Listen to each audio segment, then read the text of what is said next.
wanted to show you guys how I weave in my ends after I finish a project.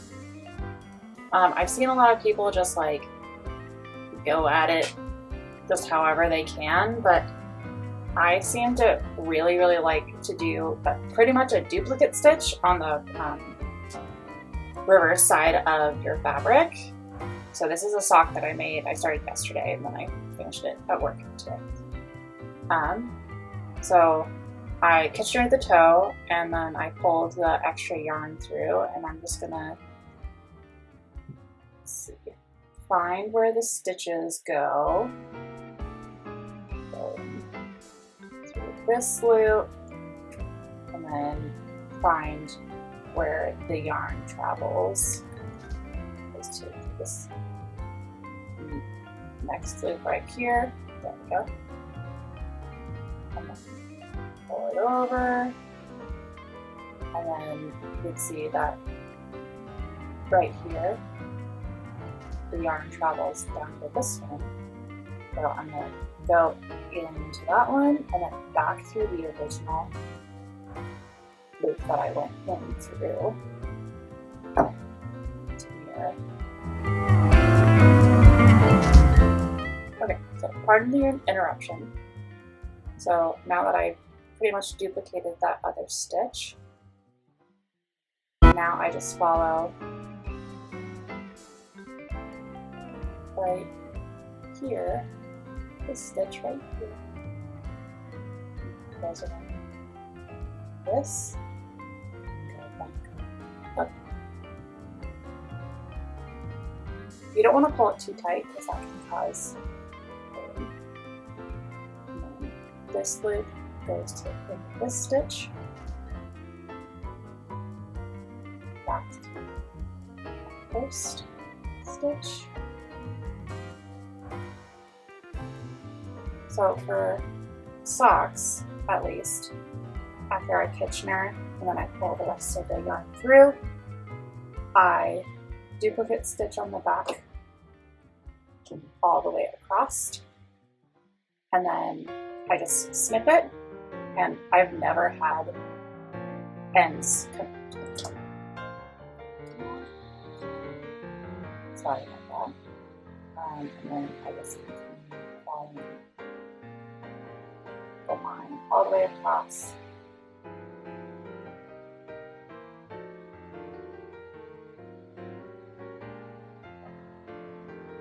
So,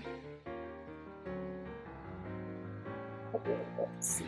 Well, this is like, it's not coming up as very fluorescent on but it's very fluorescent yarn. But I'm able, at least in my view of the camera, see the stitch definition that it's all there. I'm sticking the needle in and following the stitch line. This can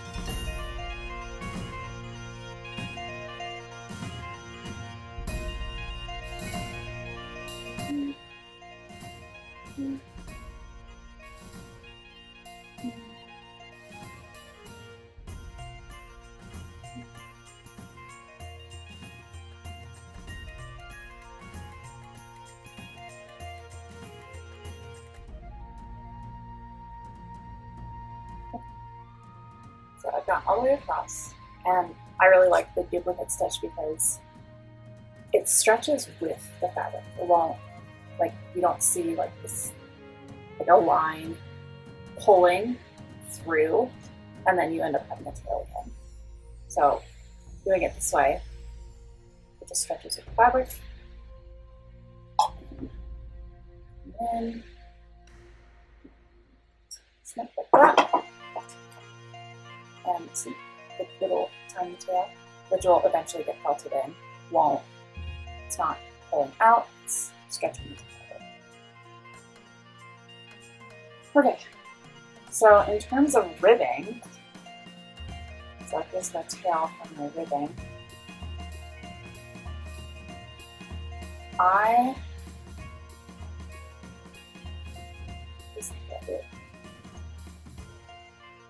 What I do is I figure out which direction it's going. So it wants to pull this way, so I pull it the other way to even out the rib. So this is where I joined in the round, so there's always going to be that larger gap right there. So I kind of want to close that up, so I go to the next stitch and I just dip under that first stitch a little bit, just to even it out. Don't pull it all the way through, but just to even it out a little bit. And then I go down one stitch, like that, and then down a little bit, like that. Then I continue usually all the way down.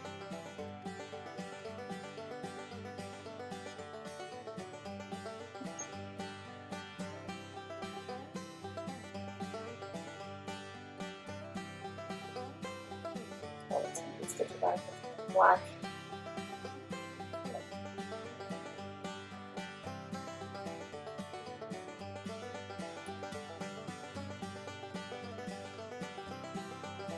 And then I just go back up for a few stitches.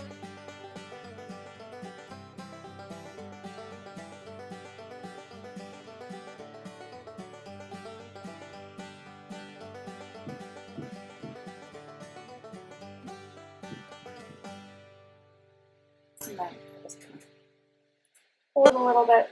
So this is on the inside of the fabric, so you can kind of see the stitching on the edges of the rib. But on the other side, you can't see it unless you pull it, then see. Yeah, you can see it okay. But it almost looks like it's meant to be like that.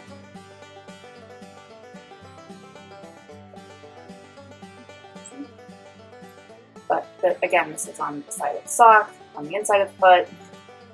No one's going to be looking at the tops of your socks unless you're going into a competition.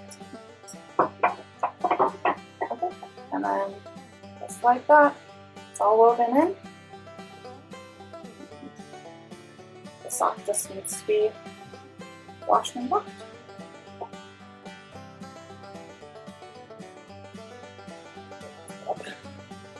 There we go.